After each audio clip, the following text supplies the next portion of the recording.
Herkese merhabalar. Dünyanın dört bir yanından en büyüleyici ve gizemli vakaları keşfettiğimiz kanalımıza hoş geldiniz. Bugün tüylerinizi diken diken edecek kadar ürpertici olan FBI'nin dahi çözemediği gizemli vakalara bakacağız. Bunlar FBI'yi onlarca yıldır şaşırtan ve bugüne kadar çözülemeyen vakalar. Bilinmeye dalmaya hazırsanız videomuza başlayabiliriz. Söz verdiğimiz gibi FBI vakaları serimizin ikinci bölümüyle karşınızdayız. Bu bölümde birbirinden ilginç ve sır dolu vakalar olacak. Sizlerden bir ricamız var. YouTube üzerinden gelir sağlayıp siz değerli izleyicilerimize çok daha kaliteli videolar sunmak için 1000 abone olmaya ihtiyacımız var. Kanalımıza abone olup bizleri destekleyebilir ve bu kanalda görmek istediğiniz video önerilerinizi yorumlarda belirtebilirsiniz. İyi seyirler.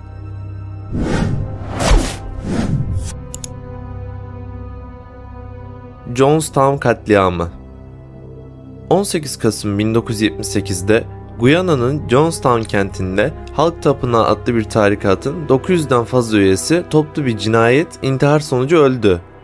Tarikat, peygamber ve şifacı olduğunu iddia eden karizmatik bir vaiz olan Jim Jones tarafından yönetiliyordu.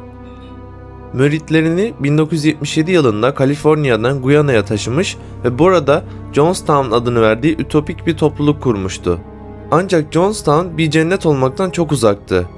Jones, takipçilerinin diyetlerinden cinsel yaşamlarına kadar hayatlarının her yönünü kontrol ediyordu.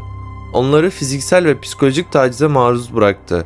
Uzun saatler çalışmaya zorladı, dış dünyadan izole etti, pasaportlarına ve paralarına el koydu. Ayrıca yaklaşan bir nükleer savaş, ABD hükümeti ve diğer düşmanlar tarafından kendisine karşı bir komplo kurulduğu hakkında vaazlar verdi. FBI, tarikatın bazı eski üyeleri ve mevcut üyelerin akrabaları yardım için kendileriyle temasa geçtiğinde davaya dahil oldu. Jones'un insanları iradeleri dışında alıkoyduğunu ve toplu bir intihar planladığını bildirdiler. Ayrıca sevdiklerini Jonestown'dan kurtarmak için yardım istediler. FBI, ABD Dışişleri Bakanlığı ile temasa geçti ve Kongre üyesi Leo Ryan'ın bir araştırma heyetinin partisi olarak Jonestown'u ziyaret etmesini sağladı. Ryan, bazı gazeteciler ve tarikat üyelerinin yakınlarıyla birlikte 14 Kasım 1978'de Guyana'ya vardı. Jonestown'da Jones ve bazı müritleriyle bir araya geldi ve onlarla yaşam koşulları ve ayrılma istekleri hakkında röportaj yaptı. Başlangıçta her şey barışçıl ve işbirlikçi görünüyordu. Ancak bazı tarikat üyeleri Ryan'la birlikte ayrılmak istediklerini ifade edince işler trajik bir hal aldı. Jones öfkelenip paranoyaklaştı ve Ryan'ı Jonestown'u yok etmek isteyen bir düşman ajanı olmakla suçladı. Sadık müritlerine Ryan'ın grubu yakındaki bir uçak pistinde uçaklarına binerken onlara saldırmaları emrini verdi. Pusuda Ryan'ın da kendisi dahil olmak üzere 5 kişi öldürüldü. Bu arada Jonestown'a geri dönen Jones, takipçilerine devrimci intiharın bir partisi olarak siyanürlü üzüm aromalı punch içmelerini emretti. Onlara baskı ve zulüm altında yaşamaktansa ölmenin daha iyi olduğunu söyledi. Ayrıca ölümde kendisine katılmazlarsa çocuklarının paralı askerler tarafından öldürüleceğini söyledi. Müritlerinin çoğu direnmeden ona itaat ederken bazıları başkaları tarafından zorla ya da zehir enjekte edilerek öldürüldü. Guyanalı yetkililer o günün ilerleyen saatlerinde Jonestown'a vardıklarında yerde yatan, bazıları el ele tutuşmuş ya da birbirlerine sarılmış yüzlerce cesetten oluşan korkunç bir manzarayla karşılaştılar. Tropikal sıcaklık ve nem süreci hızlandırdığı için bazı cesetler çoktan çürümeye başlamıştı. FBI kısa süre sonra olay yerine ulaştı ve cesetlerin kimliklerinin belirlenmesine ve kurtarılmasına yardımcı oldu. Ayrıca kanıt topladılar ve katliamdan kaçan ya da saklanan veya hayatta kalanlarla görüştüler. Jonestown katliamı 2001 yılındaki 11 Eylül saldırılarına kadar kasıtlı bir eylem sonucu Amerikalı sivillerin hayatını kaybettiği en büyük olaydı. Dünyayı şoke eden ve üzen bu olay, tarikatlar, beyin yıkama ve insan doğası hakkında pek çok soruyu gündeme getirdi. Aynı zamanda bu olaya karışan ya da bu olaydan etkilenen kişiler için de bir travma, keder ve tartışma mirası bıraktı. Jim Jones ve müritleri neden böylesine korkunç bir eylemde bulunmuştu? Bu kadar çok insanı kendisini takip etmeye ve onunla birlikte ölmeye ikna etmeyi nasıl başardı? Sizin herhangi bir görüşünüz var mı? Yorumlarda bizimle paylaşabilirsiniz. Şarbon saldırıları. Eylül ve Ekim 2001'de 11 Eylül saldırılarından sadece birkaç hafta sonra şarbon hastalığını taşıyan sporları içeren birkaç mektup Amerika Birleşik Devletleri'ndeki çeşitli medya kuruluşlarına ve politikacılara postalandı. Mektupların iade adresi 4. sınıf Greendale Okulu'ydu ve Amerika'ya ölüm, İsrail'e ölüm, Allah büyüktür şeklinde bir mesaj içeriyordu. Mektuplar 22 kişiye cilt lezyonları, solunum yetmezliği ve septik şoka neden olabilen ölümcül bir bakteriyel hastalık olan şarbon bulaştırdı. Bu kişilerden 5'i hayatını kaybetti. FBI, Ameritrax kod adlı şarbon saldırılarıyla ilgili büyük bir soruşturma başlattı. Dünyanın dört bir yanındaki laboratuvarlardan binlerce şarbon örneğinin yanı sıra milyonlarca posta parçası ve yüzlerce saatlik güvenlik kamerası görüntüsü toplayıp analiz ettiler.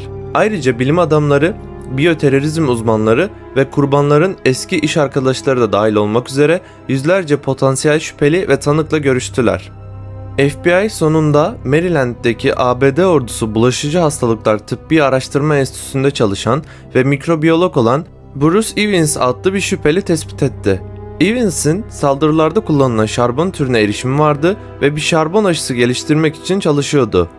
Ayrıca akıl hastalığı geçmişi vardı ve bazı iş arkadaşlarına tehditkar açıklamalarda bulunmuştu. Ancak FBI Evans'ı tutuklayamadan ya da suçlayamadan Evans Temmuz 2008'de aşırı dozda lenol olarak intihar etti. FBI Evans'ın şarbon saldırılarının tek faali olduğu sonucuna vararak davayı Şubat 2010'da kapattı. Ancak bazı kişiler FBI'ın kanıt ve yöntemlerinin yanı sıra Evans'ın böylesine sofistike bir operasyonu gerçekleştirme nedenini ve yeteneğini de sorguladı. Bazıları Evans'ın bir başkası tarafından tuzağa düşürüldüğünü ya da saldırılara birden fazla kişinin karıştığını öne sürdü. Şarbon saldırılarının arkasında kim vardı ve amaçları neydi? Tespit edilmeden şarbon sporlarını nasıl elde ettiler ve postaladılar? Sizin bu vakayla ilgili bir teoriniz veya görüşleriniz var mı? Aşağıdaki yorumlarda bize ne düşündüğünüzü söyleyin. Anne Bomber 1978 ve 1995 yılları arasında kendisine Anne Bomber adını veren bir seri bombacı, 3 kişinin ölümüne ve 23 kişinin yaralanmasına neden olan 16 bombalama eylemiyle Amerika'da terör estirdi. Bombalar, üniversiteler, havayolları, bilgisayar mağazaları ve özel evler de dahil olmak üzere çeşitli hedeflere gönderildi ya da teslim edildi. Bombalar, ahşap, metal, çivi ve pil gibi sıradan malzemelerden yapılmıştı. Ayrıca izlerinin sürülmesi ya da etkisiz hale getirilmeleri zor olacak şekilde tasarlanmışlardı. Anne Bomber ayrıca medyaya ve yetkililere teknoloji ve endüstri karşıtı görüşlerini ifade eden mektuplar ve manifestolar gönderdi.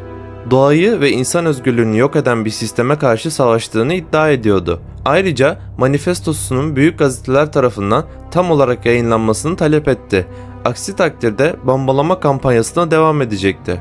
FBI, Anne Bomber'ı yakalamak için tarihteki en büyük insan avlarından birini gerçekleştirdi. Parmak izi analizi, el yazısı analizi, dil bilimsel analiz ve bombanın yeniden yapılandırılması gibi adli tıp tekniklerini kullandılar. Ayrıca Anne Bomber'ın yazılarına ve eylemlerine dayanarak psikolojik bir profilini oluşturdular. Onu ortalamanın üzerinde zekaya sahip, matematik ya da mühendislik diploması olan beyaz bir erkek olarak tanımladılar. Ayrıca saldırılarını motive eden bazı kişisel ya da mesleki şikayetleri olduğunu tahmin ettiler.